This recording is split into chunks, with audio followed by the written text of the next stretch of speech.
যারা চা খেতে পছন্দ করে তাদের কাছে এই কাপ কেনা বা কাপ দেখে ঝাঁপিয়ে পড়াটা কোনো চারটিখানি বিষয় নয়, খুব নর্মাল বিষয়ও নয়।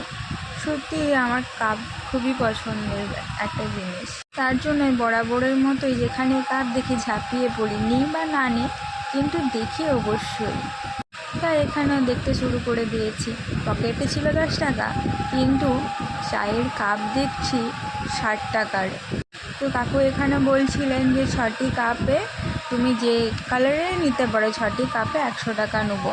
কিন্তু কাকুকে কে বলবে, আমার কাছে তো মাত্র 10 টাকা ছিল, তাই আমি শুধু কাপ নিয়েছি, আর কিছু বলিনি। দিয়ে রেখে দিয়ে তো আমি বাড়ি চলে এসেছি। পরে মনে হলো কাপগুলো সত্যি ভীষণ সুন্দর লাগছিল, নিলে হয়তো খুব ভালো লাগতো, কিন্তু কী আর করা যায়, দেখেই মন ভরিয়ে নিলাম, নিইনি, দেখা যাক।